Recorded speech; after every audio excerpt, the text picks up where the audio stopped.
Bonjour les audacieux et bienvenue. Je suis Alexia Ferrantelli. Tu écoutes l'épisode 25 de l'audace d'être moi et d'aimer, le podcast qui te donne des clés pour t'accomplir. Si tu aimes ce podcast, la meilleure façon de le soutenir est de laisser un avis 5 étoiles sur iTunes. Peut-être que tu as l'impression de vivre un peu à côté de ta vie. Tu ressens comme un vide. L'impression que ce que tu fais ne compte pas vraiment. Tu te sens pas à ta place. Tu fais des choses qui ne correspondent pas à tes valeurs. Tu ressens une perte d'énergie, un sentiment d'impuissance.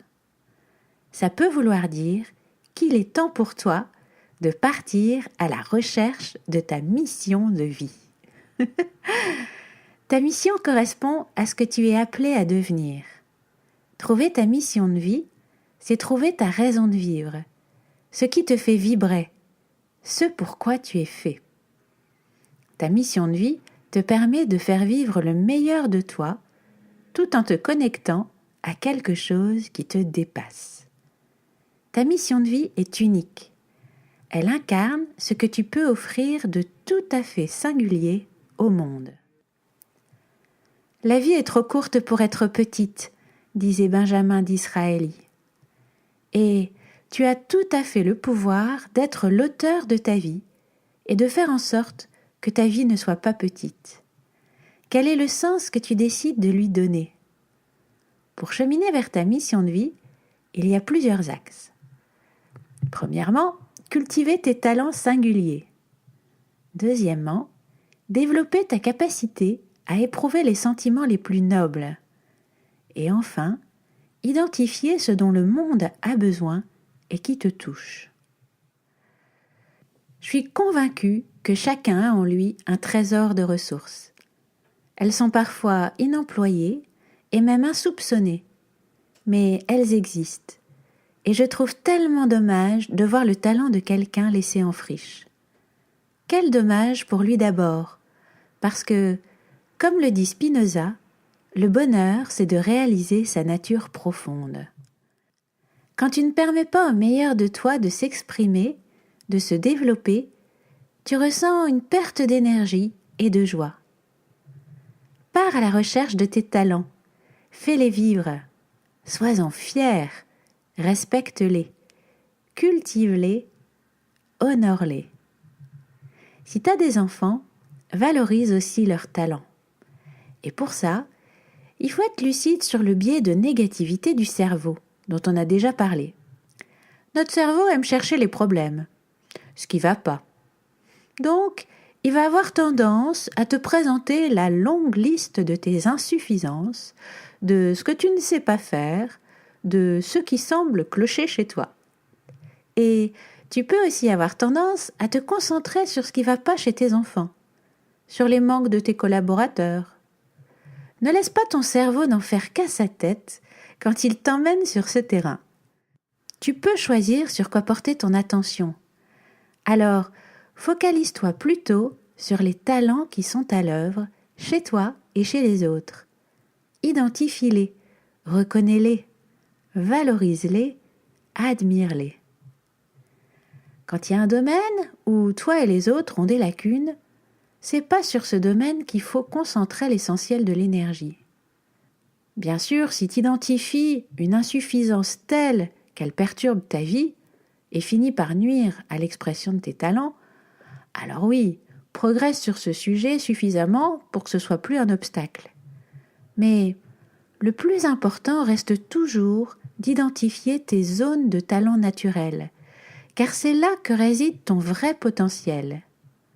En fait, il vaut mieux que tu passes du temps à arroser les belles fleurs plutôt qu'à arracher les mauvaises herbes. Alors, quelles sont les plus jolies fleurs qui t'habitent ? Quels sont tes talents naturels ? Peut-être que tu es quelqu'un qui met de la joie de vivre partout où il passe, ou qui a une écoute remarquable, ou qui inspire les autres par sa vision et son enthousiasme. Peut-être que tu es doué de tes mains, ou que tu as un don pour l'écriture, la musique, la peinture.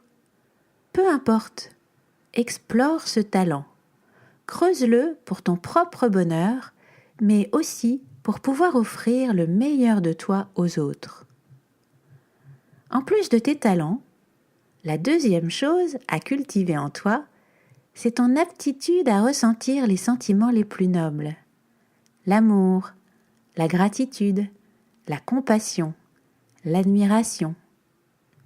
Comme l'a dit Bergson, la nature nous avertit par un signe précis que notre destination est atteinte.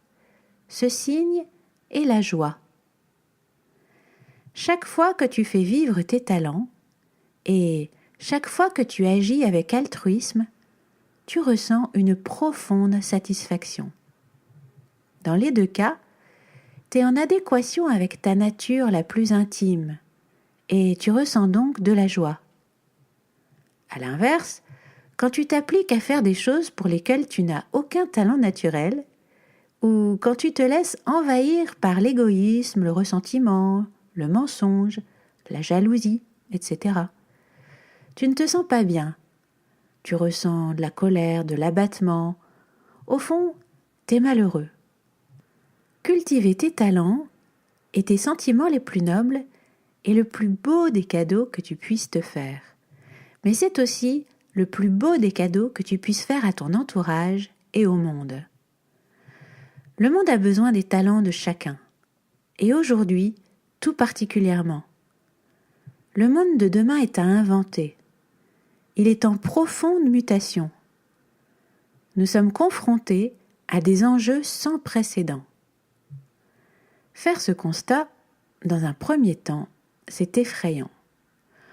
On peut avoir la tentation de se réfugier dans le déni, avoir envie de s'accrocher à l'ancien monde, ou sombrer dans le cynisme et se dire « après moi, le déluge ». Ou on peut se sentir écrasé, se dire « à quoi bon ?» et s'enfermer dans l'impuissance.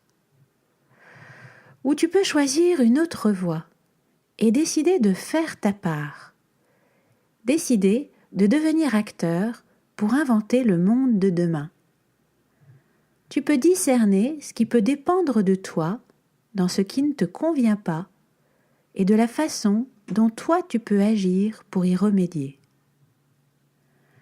Comme le dit Georges Bernard Shaw, dans la vie, il y a deux catégories d'individus.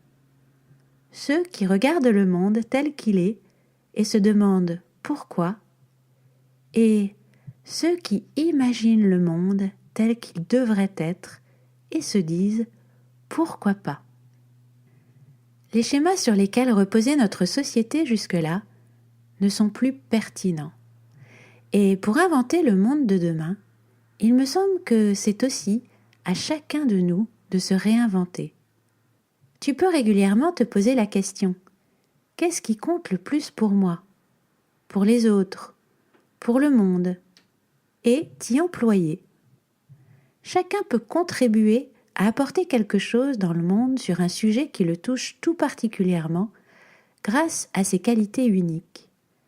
Et il est important que tu soutiennes ton action par le rêve, en visualisant. Quelle personne as-tu envie d'être ?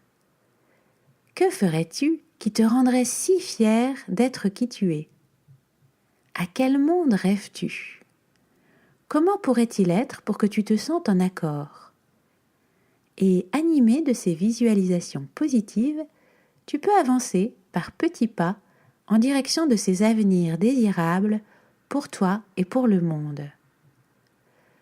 En fait, on peut voir les immenses défis qui se présentent à nous comme une opportunité d'inventer un nouveau modèle de société. Tout comme une crise personnelle peut être l'occasion de redonner un nouveau sens à sa vie, les énormes enjeux sociaux et environnementaux auxquels le monde est confronté peuvent être une chance de bâtir le monde que nous voulons vraiment. Comme le dit Antoine de Saint-Exupéry, pour ce qui est de l'avenir, il ne s'agit pas de le prévoir, mais de le rendre possible.